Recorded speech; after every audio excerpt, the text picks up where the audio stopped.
우리는 지난 주일에 베드로후서 1장 1절 말씀을 중심으로 우리가 예수님의 제자들과 또 훌륭한 믿음의 선배들과 동일한 믿음을 받은 사람들이라는 것을 말씀을 들었습니다. 그렇다면 이제 우리는 자연스럽게 그렇다면 우리가 받은 그 믿음이 무엇인지 그것에 대해서 생각해 보아야 됩니다.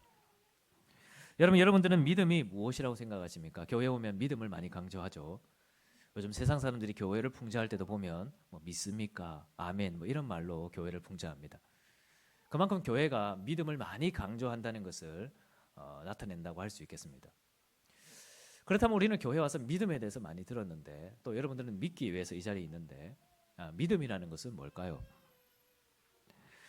오늘 본문에서는 이 믿음이라는 것을 아는 것이라는 말로 표현하고 있습니다. 오늘 본문 2절에 보면 하나님과 우리 주 예수를 알므로라고 말하고 또 3절 끝에도 보면 우리를 부르신 이를 알므로라고 말합니다. 또 8절에서도 안다라는 말이 또 등장하고 있습니다. 여러분, 이렇게 믿음은 아는 것입니다. 이것은 굉장히 중요합니다. 물론 믿음이라는 말에는 어떤 대상을 향한 어떤 신뢰와 그런 것들을 표현하기도 하는 단어입니다. 믿음이라는 것.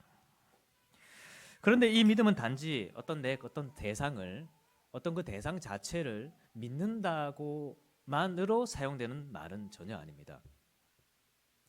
조금 어려운 말일 수도 있지만 예를 들어 보면 어제 결혼하신 분들이 있는데 축하드립니다. 남자와 여자께서 남편과 아내께서 서로를 믿고 신뢰하겠다고 약속했습니다. 그때 내가 너를 믿는다, 그 말은 무슨 말이죠? 무슨 말입니까? 저는 아무리 생각해도 그게 무슨 말인지 모르겠습니다. 내가 너를 믿는다. 이것을 단순히 어떤 대상만을 향한 용어로 이해하면 그 의미 자체가 굉장히 모호합니다. 내가 너를 믿어. 뭘 믿는데? 이것은 사랑이라는 말하고 조금 뉘앙스가 다릅니다. 사랑은 어떤 그 대상 자체만을 향한 용어가 될 수 있습니다. 내가 너를 사랑한다. 그래, 나를 사랑하지. 내가 너를 믿어. 뭘 믿는데? 이렇게 나오는 것이 믿음입니다. 그래서 믿음이라는 것은 설명이 더 필요합니다. 내가 너를 믿는데 네가 어떤 행동을 할 것임을 믿는다. 이런 설명이 더 필요합니다. 내가 너를 믿는데 너는 어떤 사람일 것을 내가 믿는다. 이것이 바로 믿음에 대한 정확한 용어입니다. 그래서 믿음이라는 말에는 이 사랑이라는 것과는 다르게 어떤 대상에 대한 어떤 내용을 포함하는 것입니다. 그래서 믿음은 아는 것이 중요합니다. 우리가 하나님을 믿는 것에도 그렇습니다. 하나님을 믿으십니까? 그러면 우리는 하나님을 어떤 분으로 믿는지, 하나님이 우리에게 어떤 일을 행하시는지를 반드시 생각해 보아야 됩니다. 그렇지 않고 하나님을 믿는다. 그것은 맹목적인 신앙이 됩니다. 그 자체로 의미가 불분명해집니다. 모호해집니다. 많은 사람들이 하나님을 믿는다고 말하지만 그냥 그 대상 자체만을 용어로 사용할 때가 많습니다. 나 하나님을 믿어. 나 하나님을 믿는다고. 근데 그 하나님이 어떤 분이신지, 우리에게 어떤 일을 행하시는지에 대한 지식이 없습니다. 그것은 믿음이 아닙니다. 믿음이. 아는 것이 아니죠. 믿음이 아닙니다. 그래서 우리는 하나님을 믿는다고 말한다면 하나님을 어떤 분으로 아는지 그 알에 대해서 우리는 생각해 봐야 됩니다. 여러분, 하나님은 어떤 분이실까요? 우리는 하나님을 어떤 분으로 알아야 될까요? 오늘 말씀 2절에 보면 이렇게 말씀합니다. 하나님과 우리 주 예수를 알므로라고 그렇게 말씀하고 있습니다. 여러분, 정확하게 믿음이라는 것은 하나님을 아는 것이죠. 근데 하나님을 어떤 분으로 아냐고 하니까 바로 이어지는 말씀에 보면 우리 주 예수님을 아는 것이다. 그렇게 말합니다. 여기에서 하나님과 우리 주 예수님을 가리키는 관사는 하나입니다. 그래서 이거는 다르게 해석을 하면 하나님 곧 우리 주 대신 예수님, 이렇게 이해할 수도 있을 것 같습니다. 그러니까 우리가 하나님을 믿는다는 것은 그 하나님께서 우리에게 어떻게 오셨냐 하니까 우리의 주님이신 예수님으로 오신 것을 믿는 것입니다. 여기서 주라는 표현은 먼저 주인이라는 의미로 이해할 수 있습니다. 우리 2절에서도 우리 주라는 표현이 있고 1절에 보면 중반에 우리 하나님과 구주 예수 그리스도로 있는데 이 구주라는 헬라어 단어와 2절에서 말하는 주라는 헬라어 단어는 다른 단어입니다. 2절에서 말하는 이 주라는 표현은 우리가 주인이라고 고백할 수 있는 그런 단어입니다. 여러분, 우리는 예수님을 믿는데 특별히 예수님을 우리의 주인으로 믿는 것입니다. 어떻게 예수님께서 우리의 주인이 되어 주셨습니까? 이 단어는 이 고대 헬라 사회에서는 노예 생활을 하고 있던 사람을 어떤 주인이 값을 주고 그 노예를 풀어준다는 의미로 사용되는 단어입니다. 그렇게 해서 그 사람의 주인이 되어주는 것입니다. 성경에 보면 예수님께서도 바로 이와 같이 자신의 피값으로 우리를 사하셨다고 되어 있습니다. 우리는 원래 어떤 사람들이었죠? 성경에 따르면 우리는 죄의 노예였습니다. 우리는 사탄의 종으로 살던 사람들이었습니다. 그리고 어떤 면에서는 우리 자신의 노예이기도 했습니다. 우리는 이전에는 자신의 생각과 자신의 욕심에 따라 삶을 살았습니다. 우리는 그런 사람들이었습니다. 그런데 우리 예수님께서 우리를 그런 삶에서부터 해방시키신 것입니다. 자신의 피값으로 우리를 사신 것이죠. 우리가 노예 생활을 하고 있던 그런 자리에서부터 자신이 십자가에서 우리 죄에 대한 모든 책임과 형벌과 저주를 대신 담당해 주심을 통해서 그 피값으로 우리를 사셨습니다. 건져내신 것입니다. 그래서 우리 예수님께서 우리의 주인이 되어주신 것이죠. 우리가 예수님을 믿는다는 것은 이것을 말합니다. 우리 주이신 예수님. 우리 예수님께서 나를 죄와 사망의 권세에서 건지시고 자신의 십자가에서 흘리신 그 피값으로 우리를 사셔서 건져내셨다는 것을 믿는 것입니다. 우리가 이전에는 죄의 종이었고 아무런 소망이 없는 자들이었으며 하나님의 심판과 형벌 속에서 영원히 고통받을 수 없는 자들이었지만 예수님이 이렇게 우리를 자유로운 사람이 되게 하셨다. 바로 이것이 우리가 예수님을 향한 믿음입니다. 여러분, 예수님을 믿습니까? 바로 이렇게 믿습니까? 이것이 바로 우리가 하나님을 바르게 믿고 고백하는 것입니다. 여러분, 두 번째로 우리가 믿어야 할 하나님은 3절에 나타나 있습니다. 3절 말씀 우리 같이 읽어보도록 하겠습니다. 시작.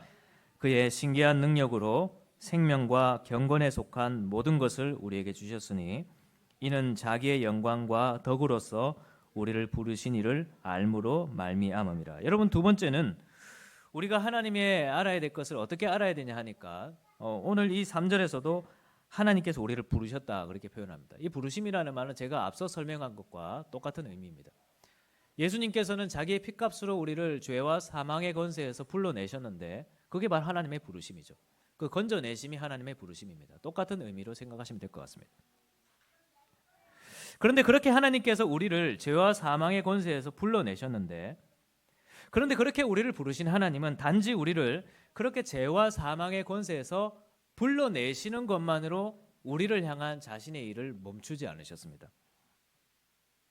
3절에 보면 하나님은 우리를 그곳에서 불러내심을 통해서 우리에게 생명과 경건에 속한 모든 것을 주셨다라고 되어 있습니다. 우리에게 영원한 생명을 주시고 경건에 속한 모든 능력, 경건을 행할 수 있는 능력을 우리에게 또한 주셨다고 말씀하고 있습니다. 우리가 믿는 하나님은 이런 하나님입니다. 여러분, 이것을 4절에서 이렇게 표현하는데요. 4절 중반에 보면 너희가 정욕 때문에 세상에서 썩어질 것을 피하여 신성한 성품에 참여하는 자가 되게 하려 하셨다 말합니다. 우리 예수님은 죄와 사망의 권세에서 우리를 불러내셨을 뿐만 아니라 부르신 우리에게 생명을 주시고 경건에 속한 능력을 주실 뿐만 아니라 우리를 하나님의 신성한 성품에 참여하는 자가 되게 하시는 하나님이라는 것입니다. 이것이 우리가 믿는 하나님입니다. 우리 하나님은 어떤 분이시냐고 하니까 자기의 피값으로 우리를 건져내셨을 뿐만 아니라 우리에게 생명을 주셨고 경건을 주셨고 신성한 성품에 참여하게 하시는 그런 하나님이라는 것입니다. 여러분, 이것은 정말 놀라운 것이죠. 우리가 보통 칭의라는 것, 믿음으로 말미암아 의롭게 된다는 것은 믿음으로 받는 선물이라고 고백합니다. 칭의는 우리가 앞서 설명한 것과 비슷하다고 생각하면 됩니다. 하나님께서 우리를 죄와 사망에서부터 건지셔서 우리를 이제 의롭다고 여겨주시는 것입니다. 우리를 죄인이라고 말씀하시는 것이 아니라 의인으로 여겨주시는 것이 칭의입니다. 그것은 우리가 믿음으로 말미암아 얻는 것이죠. 그런데 많은 사람들이 성화라는 것, 성화는 거룩하게 살아가는 것을 말합니다. 성화라는 것은 믿음으로 얻는 것이라고 생각하지 않습니다. 거룩하게 살아가는 것은 마치 내 힘으로 살아가는 것처럼 생각한다는 것입니다. 그래서 우리가 사도신경을 고백하면서는 이것은 하나님의 은혜입니다. 내가 이것을 믿습니다. 사도신경을 믿습니다라고 하지만 십계명을 읽으면서는 이것이 하나님의 은혜라고 생각하지 않습니다. 하나님께서 나를 이 십계명의 말씀대로 나를 이렇게 만들어 가시겠지라고 믿지 않습니다. 십계명을 믿습니까? 이런 표현을 들어본 적 있습니까? 여러분 십계명을 믿으세요? 사도신경은 믿지만, 칭의는 믿지만, 의롭게 되신 하나님의 은혜는 믿지만 마치 거룩하게 살아가는 것은 내 힘으로 살아가야 되는 것처럼 생각을 합니다. 그러나 성경은 그 이전에 우리가 그렇게 십계명을 살아가야 되는 것이지만 그 이전에 그 십계명을 살아가게 하시는 하나님 분 또한 하나님이라고 설명을 합니다. 그것 또한 믿음으로 가능하다고 말합니다. 우리가 믿는 하나님은 어떤 분이시냐고 하니까 우리를 의롭다고 해주시는 하나님이실 뿐만 아니라 우리에게 십계명의 말씀을 행할 수 있는 힘을 주시고 경건에 속한 능력을 주시며 신성한 성품에 참여하게 하시는 그런 하나님이라는 것입니다. 우리가 믿는 하나님은 그런 분입니다. 여러분, 그런데 이 베드로 후서를 받았던 교회들 속에는 하나님을 믿는다고 말하면서도 하나님을 이러한 분으로 믿지 않는 사람들이 있었습니다. 베드로 후서 2장 1절 말씀인데 우리 함께 찾아서 읽어보면 좋겠습니다. 베드로 후서 2장 1절 말씀입니다. 시작. 그러나 백성 가운데 또한 거짓 선지자들이 일어났었나니 이와 같이 너희 중에도 거짓 선생들이 있으리라. 그들은 멸망하게 할 이단을 가만히 끌어들여 자기들을 사신 주를 부인하고 임박한 멸망을 스스로 취하는 자들이라. 여러분, 이들은 하나님을 부인하는 사람들이 아니었습니다. 이 사람들은 어떤 면에서는 선지자로 불리는 사람들이었습니다. 그런데 이들은 하나님을 믿기는 믿었지만 하나님을 이렇게 믿지는 않았습니다. 우리를 죄에서 구원해 주신 하나님, 우리를 자신의 피값으로 사신 우리의 주 되신 것을 믿지 않았습니다. 그런 주님을 부인했습니다. 뿐만 아니라 하나님께서는 우리를 거룩하게 하신다는 사실도 부인했습니다. 그래서 그런 모습 때문에 자연스럽게 나타나는 것이 이제 2장부터 나오는 거짓 선지자들의 부패한 모습입니다. 여러분, 도덕적인 부패는 잘못된 믿음에서부터 비롯되는 것입니다. 오늘날 교회들 속에 이런 부패한 모습들이 많이 있습니다. 저도 참 목사로서 민망하고 답답합니다. 저조차도 그렇게 될까 참 두렵기도 합니다. 제가 하나님 앞에서 목회하면서 하나의 소망은 세상적으로 훌륭하고 대단한 그런 목회를 하기보다 은퇴할 때까지, 주님 앞에 갈 때까지 실수하지 않고 가는 것이 작은 소망입니다.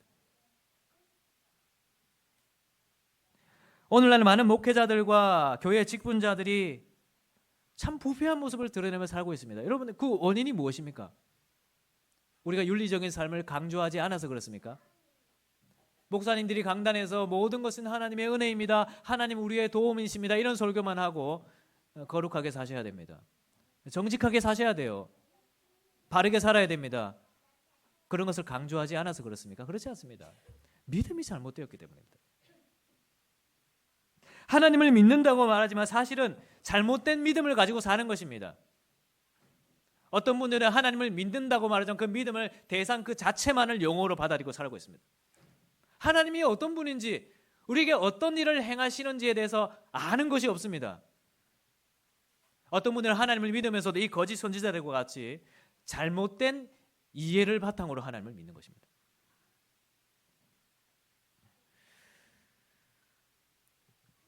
오늘날은 어떤 면에서 보면 이 베드로 후서를 받았던 교회들과 매우 비슷한 상황이 있습니다.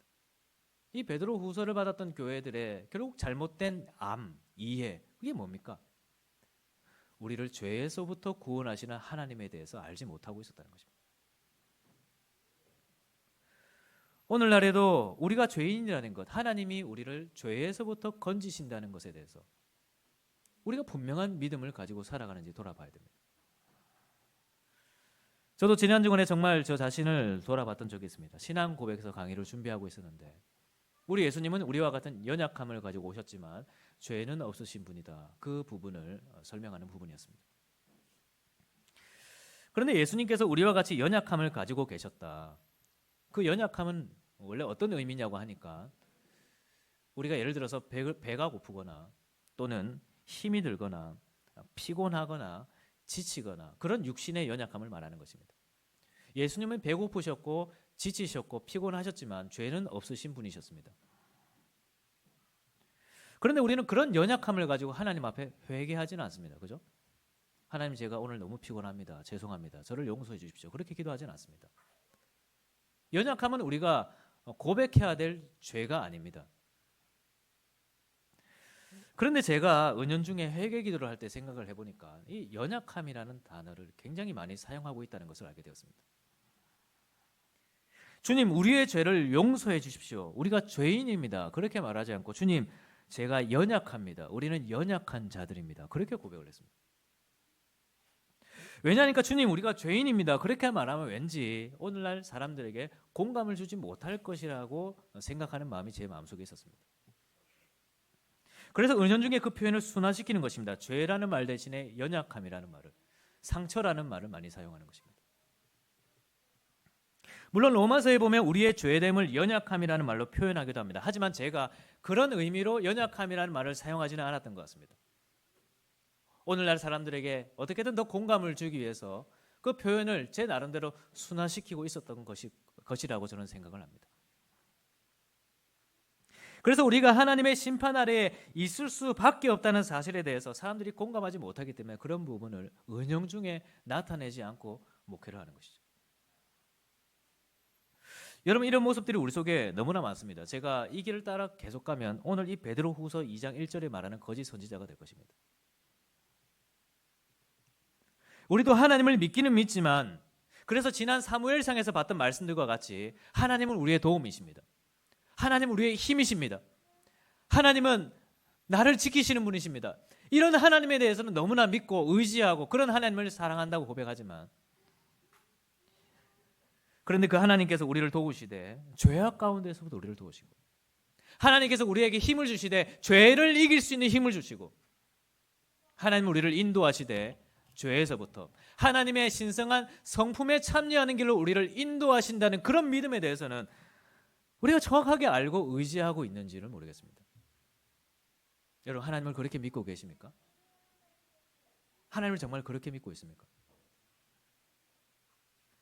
만약 우리가 그렇게 믿고 있지 않다면 이것은 잘못된 믿음입니다. 하나님에 대해서 잘못 알고 있는 것입니다. 바로 그런 것에서부터 도덕적인 부패가 발생합니다. 여러분, 우리는 우리를 자신의 피값으로 사신 주님을 믿어야 됩니다.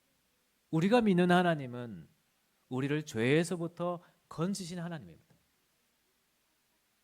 그 하나님을 아는 것이 너무 중요합니다.